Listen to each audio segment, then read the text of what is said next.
दोस्तों, मैंने आप लोगों से हमेशा कहा है कि जो अवैध संबंध होते हैं इसका जो अंजाम होता है ये बहुत ज़्यादा भयावह होता है और बहुत ज़्यादा खतरनाक भी होता है। अवैध संबंध एक ऐसी बीमारी के तौर पर देखना चाहिए इंसान को कि अवैध संबंध धीरे धीरे इंसान के परिवार को खोखला करते रहते हैं और इंसान को जब तक पता चलता है जब तक बहुत ज़्यादा देर हो चुकी होती है। जैसे दीमक लकड़ी के फर्नीचर को खोगल देती है, खकल देती है और उसके बाद में जो फर्नीचर होता है ढह जाता है।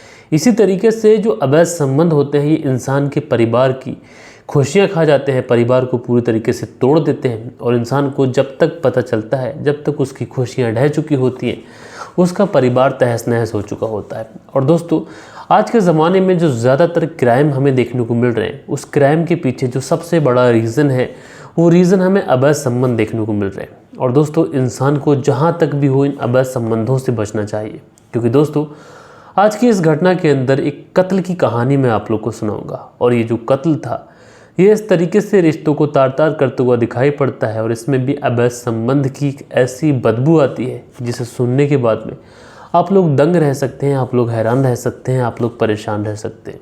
तो दोस्तों, क्या हुआ था इस पूरी घटना के अंदर सिलसिलेवार तरीके से मैं आप लोग को बताऊँगा। बस आप लोग इस वीडियो में अंत तक बने रहिएगा। दोस्तों, रात के 10 बज चुके हैं। मैं हूँ आप सभी का अपना शावेज़ मलिक और हाजिर हूँ आप लोग के सामने फिर से एक क्राइम की कहानी को लेके, एक क्राइम की घटना को लेके। और दोस्तों, आज की जो क्राइम की कहानी मैं आप लोग को सुनाने जा रहा हूँ ये घटना है उत्तर प्रदेश की। और दोस्तों, उत्तर प्रदेश के अंदर एक शहर पड़ता है सुल्तानपुर।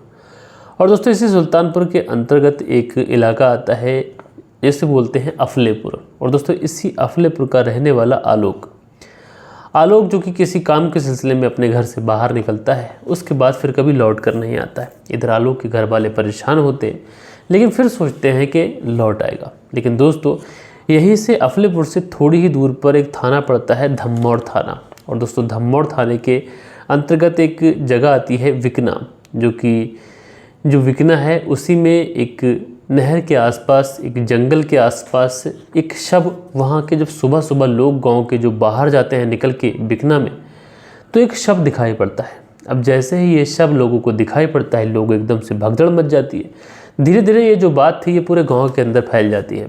उसके बाद से कोई व्यक्ति वहाँ से पुलिस को फ़ोन कर देता है। अच्छा दोस्तों, जब पुलिस को फ़ोन किया जाता है और पुलिस को ये बताया जाता है इसी धम्मौर थाना क्षेत्र के अंतर्गत जो बिकना जगह पड़ती है यहीं पर एक व्यक्ति का शव पड़ा हुआ है। अब दोस्तों, जैसे ही पुलिस ये बात सुनती है कि उनके इलाके में एक व्यक्ति का शव मिला है, पुलिस में तो अफरा तफरी मच जाती है। पुलिस की जो टीम होती है तुरंत गाड़ी उठाती है, डॉग स्क्वाड की टीम को भी लेती है, साथ के साथ जो पुलिस की अन्य टीमें होती हैं जो छानबीन करती हैं वो सारी की सारी जो फॉरेंसिक टीम वगैरह जो रहती हैं सारी की सारी उस जगह पर पहुँचती है। अब दोस्तों, जैसे ही पुलिस की टीम वहाँ पर पहुँचती है तो देखती क्या है कि एक इलाका है जंगल का। उस जंगल के इलाके में लोगों की आवाजाही बहुत ज़्यादा तेज़ है, लोगों का भीड़ लगी हुई है, एक जमावड़ा लगा हुआ है। पुलिस जैसे तैसे उस जमावड़े को हटाते हुए उस भीड़ को चीरते हुए आगे बढ़ती है।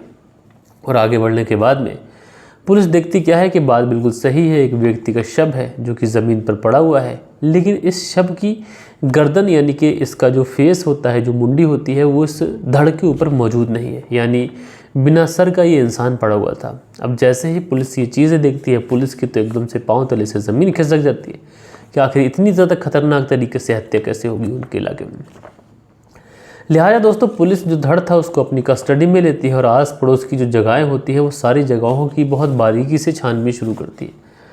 अब दोस्तों, जब पुलिस और जो डॉग स्क्वाड की टीमें होती है जब छानबीन शुरू करती हैं तो वहीं पर पास ही में एक झाड़ी के अंदर एक इंसानी सर मिलता है। अब दोस्तों, जो इंसानी सर था जब उसको लेके आया जाता है तो देखने के हिसाब से ही ये पता लग जाता है कि ये जो सर है ये किसी और का नहीं बल्कि ये जो डेड बॉडी पड़ी हुई है ये इसी का सर है। लिहाजा पुलिस उस सर को डेड बॉडी से मिलाती है, उसके बाद में उसका एक फ़ोटो क्लिक करती है।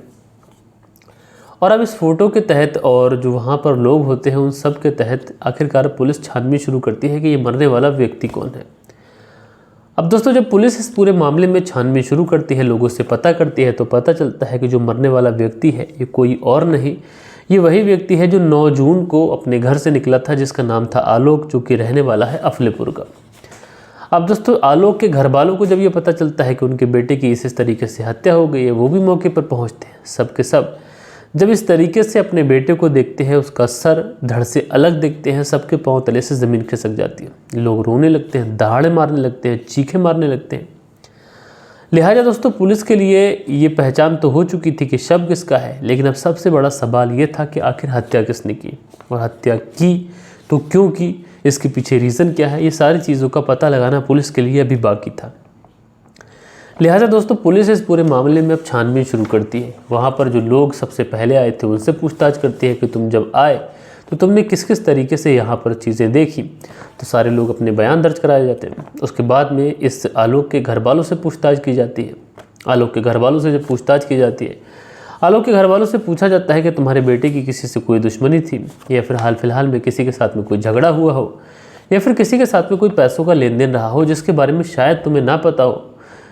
तो दोस्तों जो घर वाले होते हैं वो कहते हैं कि साहब हमारा बेटा तो बहुत ज़्यादा सीधा किस्म का आदमी था, ना तो उसका किसी के साथ में कोई झगड़ा होता था, ना किसी के साथ में कोई लड़ाई, ना किसी के साथ में कोई पैसों का लेन देन। हमारी तो समझ से बाहर है कि आखिर आलोक की हत्या किसने कर दी। अब कोई दुश्मनी का एंगल हो, इस एंगल पर पुलिस छानबीन शुरू करती है, तो इस एंगल पर भी पुलिस को कुछ नहीं मिलता है। अब दोस्तों बारी बारी से पुलिस सारे ही एंगल खंगाल चुकी थी, लेकिन कहीं से भी पुलिस को कोई सबूत मिल नहीं रहा था। इसलिए पुलिस अब अपने मुखबिर एक्टिव करती है। और दोस्तों पुलिस जब अपने मुखबिर एक्टिव करती है और जब मुखबिर जब छानबीन शुरू करते हैं, मुखबिर जब आस पड़ोस के लोगों से अंदर की चीज़ें जानना शुरू करते हैं, तो मुखबिरों को कुछ ऐसी बातें पता चलती हैं कि जिसको सुनने के बाद में जब मुखबिर पुलिस को आके बताते हैं तो पुलिस के भी एकदम से ऐसा लगता है कि शायद अब इस जो मर्डर है इसका जो एक तरीके से जो छुपा के जिसको किया गया है, एक ब्लाइंड मर्डर जो है, शायद अब इसका राज खुल सकता है। लिहाजा दोस्तों पुलिस को जब ये बात पता चलती है तो पुलिस एक व्यक्ति को गिरफ्तार करती है, जिस व्यक्ति का नाम होता है संदीप कौरी। अब दोस्तों पुलिस ने संदीप कौरी को क्यों गिरफ्तार किया था ये जानना बेहद ज़रूरी है। दरअसल जो पुलिस के मुखबिर काम कर रहे थे उन मुखबिरों को ये पता चलता है कि जो संदीप कौरी है इसकी पत्नी के साथ में मृतक आलोक के अवैध रिश्ते थे, और शायद इन्हीं बीचों से इनके बीच में कुछ हुआ हो।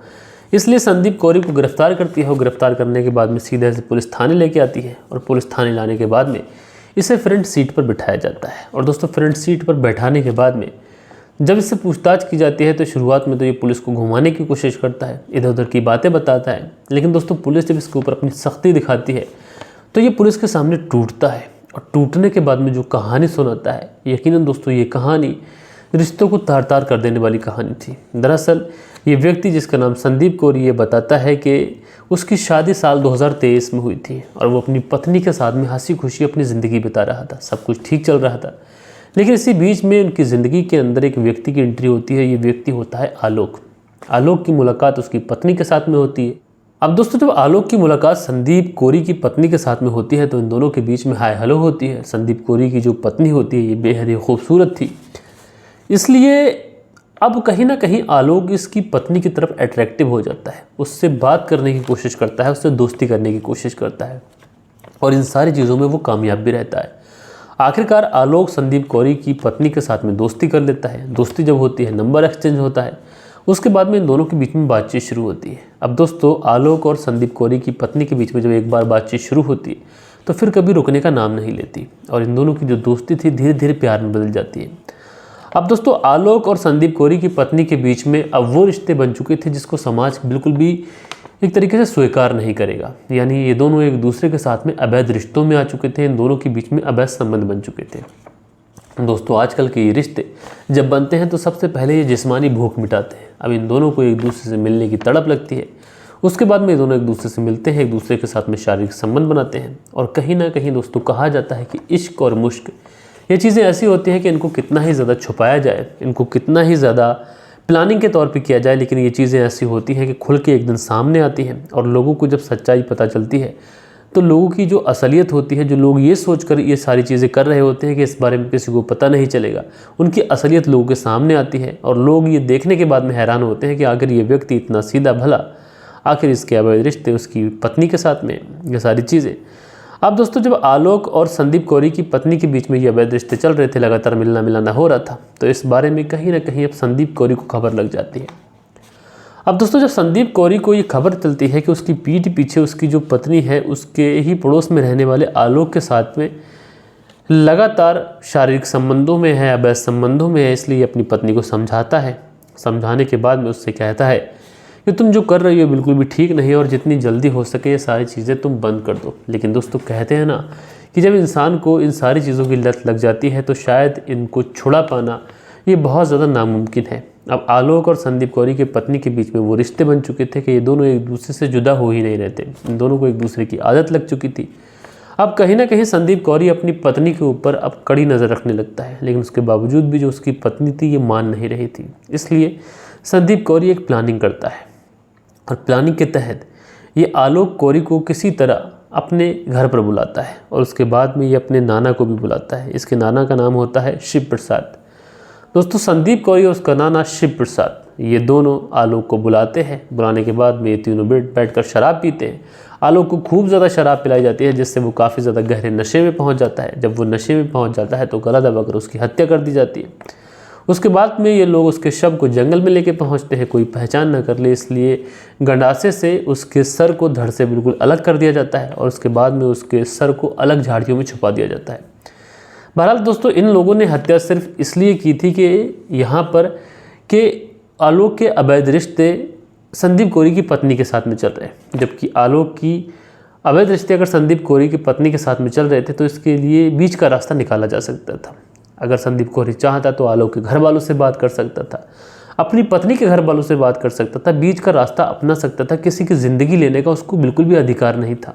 लेकिन दोस्तों संदीप कौरी ने ये सब कुछ क्राइम करते हुए ज़रा भी संकोच नहीं किया और एक व्यक्ति की हमेशा हमेशा के लिए जान छीन ली, ज़िंदगी छीन ली और अपनी आने वाली ज़िंदगी अपने और अपने नाना के साथ में अब ये जेल में गुजारेगा।